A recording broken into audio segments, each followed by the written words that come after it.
पाकिस्तान में जुल्हज्जा का चांद नजर नहीं आया। यकुम जुल्हज्जा, 29 मई बरोज जुमेरात और ईद उल अहा 7 जून। बरोज हफ्ता को होगी चेयरमैन रोए हिलाल कमेटी। अब्दुल कबीर आजाद के इजलास के बाद न्यूज कॉन्फ्रेंस। कहा, मुल्क के किसी भी मुकाम हिस्से में चांद नजर आने की शहादत मौसूल नहीं हुई। जोनल रोए हिलाल कमेटियों ने भी चांद नजर न आने की रिपोर्ट दी है। सुपारको ने कह दिया था कि चांद नजर आने के इम्कानात न होने के बराबर हैं। सऊदी अरब में चांद नजर आ गया। मनास के हज का रुकने आजम वकूफ अरफा 5 जून को अदा किया जाएगा। सऊदी अरब समेत खलीजे मुआलिक में ईद उल अजहा 6 जून को मनाई जाएगी। इंडोनेशिया में चांद नजर आ गया। ईद 6 जून को होगी मलेशिया। ब्रनाई में भी चांद नजर नहीं आया। वज़ीर आज़म शहबाज शरीफ का ईरान के बाद दौरे अजहर। भाईजान, वज़ीर खारजा पाकिस्तानी सफीर और दीगर सिफारती अमले ने वज़ीर आज़म का इस्तकबाल किया। वज़ीर आज़म सैफ फरीकी इजलास में शिरकत करेंगे। वज़ीर आज़म शहबाज शरीफ अपने दौरे। अजरबैजान के बाद ताजिकिस्तान जाएंगे। फील्ड मार्शल सैयद आसिम मुनीर का तेहरान में जनरल स्टाफ हेडक्वार्टर्स का दौरा।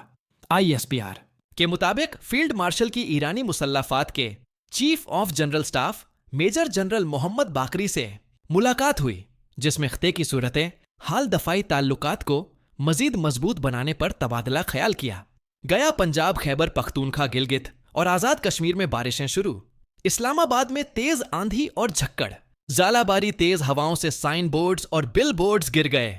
मलिका 1 को हिसार, मरी में बारिश। मुजफ्फराबाद में क्लाउड ब्रस्ट, एक खातून हलाक, मुतादिद अफराद लापता। पेशावर और गिरदोनवाह में तेज हवाओं के साथ बारिश, मस्जिद की छत गिर गई।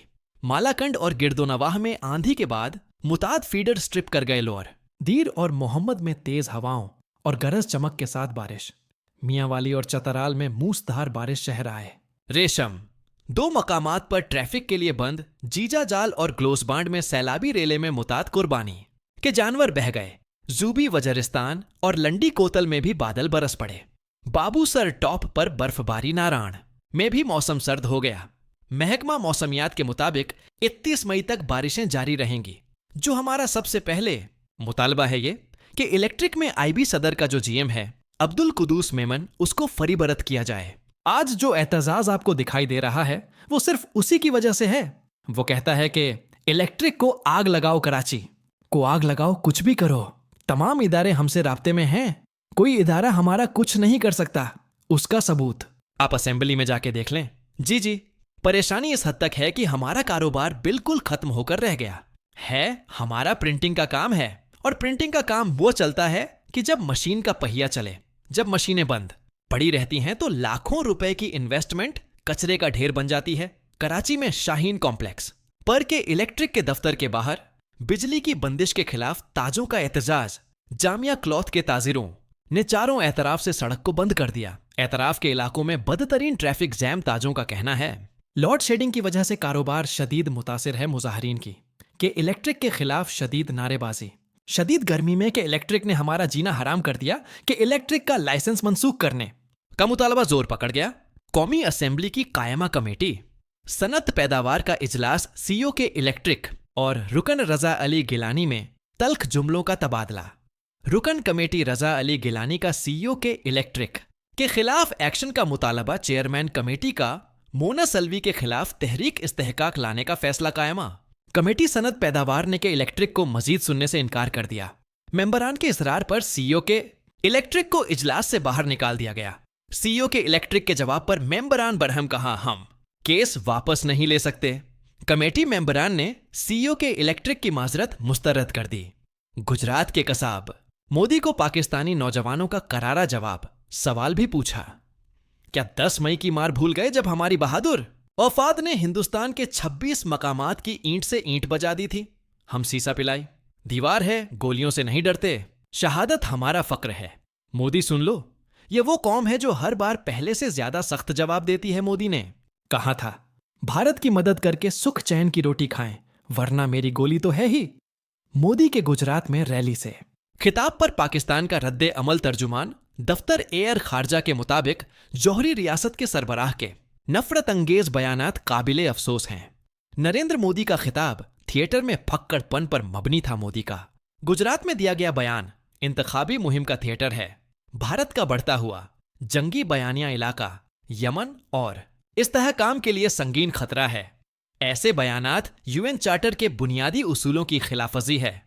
आलमी बिरादरी भारत की इश्त आलंगेजी का नोटिस ले पाकिस्तान ने भारत को अस्करी और सिफारती महाज पर शिकस्त दी। अपने शोहदा और गाजियों को खिराजे तहसीन पेश करते हैं। दुश्मन की किसी भी जारियत का जवाब देने के लिए हम वक्त तैयार हैं। फील्ड मार्शल आसिम मुनीर ने मुल्की दफा को एक नई समत दी। अफवाज पाकिस्तान के रिटायर्ड अफसरान की न्यूज कॉन्फ्रेंस कहा, आसिम मुनीर को फील्ड मार्शल का एजाज मिलने पर मुबारकबाद पेश करते हैं। फील्ड मार्शल का ओहदा आसिम मुनीर और हमारे लिए फक्र का बायस है। जब दुश्मन ने हमला किया तो फील्ड मार्शल की तैयारी ने पाकिस्तान की लाज रखी।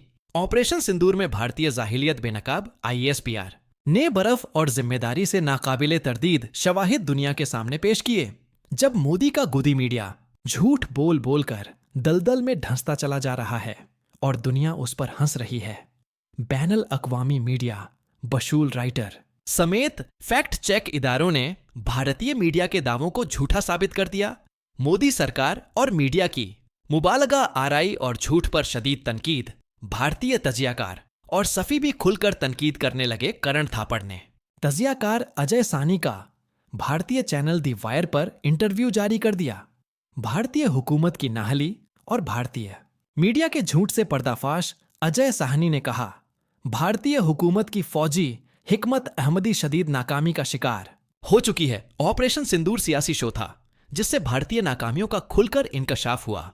भारतीय मीडिया झूठ की तशहीर के लिए मुबालगा आराई कर रही है। गौ रक्षक का नया जुल्म, भारत में मुसलमान होना जुर्म बन गया। अलीगढ़ उत्तर प्रदेश में इंतहा पसंद हिंदुओं का मुसलमानों पर तशद्दुद हमलावरों ने गाड़ी से निकालकर ईंटों डंडों सरियों से तशद्दुद का निशाना बनाया। शिद्दत पसंदों ने गाड़ी जलाकर मोबाइल फोन और नकदी भी लूट ली। मुतासरीन का कहना है कि भैंस का गोश्त ले जाना भारतीय कानून की खिलाफ वर्जी नहीं। बानी बातचीत के लिए तैयार है, कुछ लो और कुछ दो के लिए भी तैयार हैं। बानी तहरीक इंसाफ की बहन अलीमा खान की मीडिया से बातचीत बोली, हमारे भाई ने आपका क्या बिगाड़ा है, बताएं बानी PTI क्या चीज छोड़ दे कि क्या आप रिहा कर देंगे। अली अमीन गंडापुर कहते हैं, बानी PTI पर कोई केस नहीं है, बेगुनाह जेल में डाला गया है। बैरिस्टर गौहर बोले, इंसाफ होता हुआ नजर आना चाहिए। हमें उम्मीद है 5 तारीख को केस सुना जाएगा।